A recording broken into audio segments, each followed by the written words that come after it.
This is problem 7-124. It is on page 407. 724 relates to 7-124 relates to 7-123. So I'll read 123 first. Steam at 3 megapascals, 400 degrees Celsius, is expanded to 30 kilopascals in an adiabatic turbine with an isentropic efficiency of 92%. Determine the power produced by this turbine in kilowatts when the mass flow rate is 2 kilograms per second. The next problem, which we're trying to work 124, says assume an 85% efficiency instead of the 92% efficiency. So that's what we're going to do. Let's see. So let's sketch the system.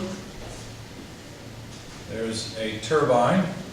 It is not an isentropic turbine, but we do have the isentropic efficiency. So how far away from an isentropic turbine is this thing?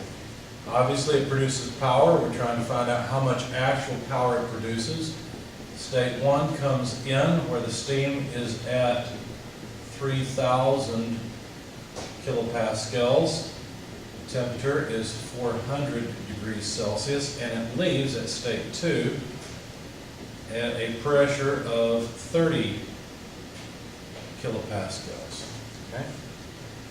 Now the mass flow rate through the system must have been given. I didn't write it down. Here it is. It's 2 kilograms per second. So the mass flow rate m dot is 2 kilograms per second through the system. Okay? So each kilogram of steam comes through and gives up some energy. The question is how much?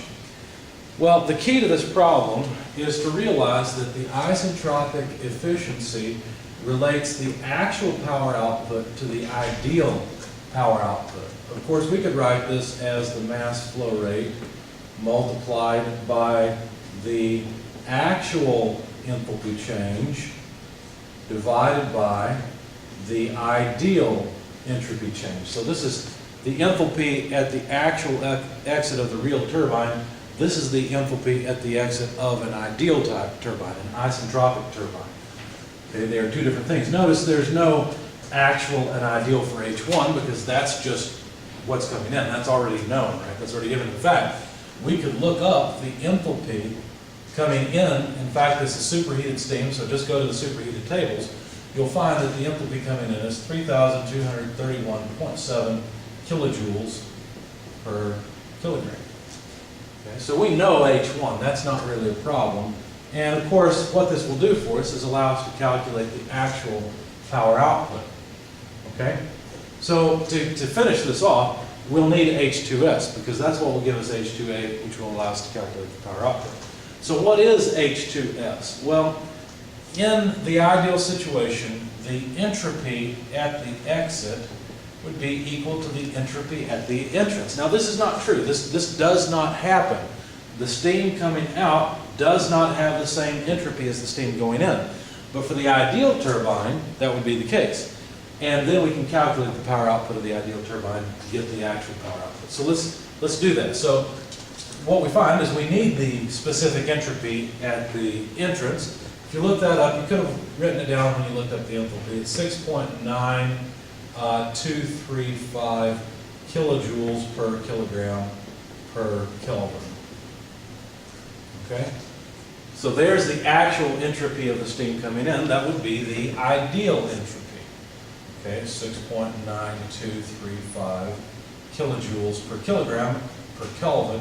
And now all of a sudden we have two properties, right, pressure and entropy, that would allow us to calculate the ideal enthalpy at the exit. Okay? Now, if you go and you look up this entropy, you'll find that at 30 kilopascals, S2S is between SG and SF. It's between the two. What does that mean? Well, that means that the ideal turbine, not the real one, but the ideal turbine has an exit that is saturated. So it's at saturation. That means we can calculate the quality at the exit. Notice I'm putting the subscript S. Unfortunately, my S's and 5s look a lot alike. So these are all S's. And what I'm saying is there's some quality, in other words, there's some vapor and some liquid coming out of the ideal turbine. And so I need to calculate the quality before I'll be able to calculate the enthalpy, because look, the enthalpy would be HF plus X2S HFG. Okay, so I need that quality before I can calculate the enthalpy. So let's get it. So this would be the ideal entropy at the exit less the entropy of saturated liquid divided by SFG. So SG minus SF, the entropy of saturated vapor less the entropy of saturated liquid. Anyway, this comes out, if you look it up, 6.9235, that's just S2S, we've already got that. If you look up SF at 30 kilopascals, that number is 0.9441 kilojoules per kilogram per Kelvin. And the difference between SF and SG, we don't actually have to write them in here. There's a column where it's been calculated for us to save us time. It is 6.8235, and so you can calculate the quality as about 87, 88%, something like that. So it's 0.8763 is the decimal percentage. So now we can calculate the enthalpy at the exit of the ideal turbine. So if you look up HF, you're going to look that up at 30 kilopascals, of course, as well as HFG. What you'll find is that HF is 289.27 kilojoules per kilogram, and we're not going to write it in here because I'm running out of space. The quality, of course, we just calculated, 8763. HFG, if you look that up, is 2,335.3.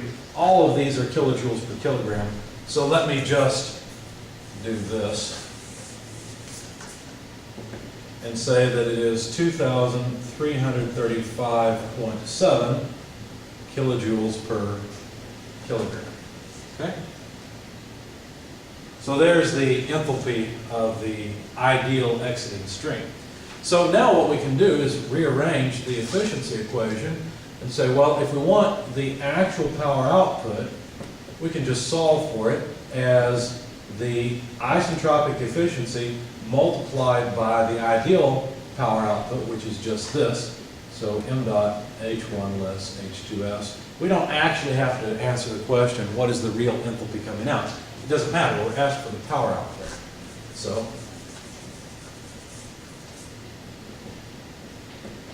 %, efficiency, 2 kilograms per second.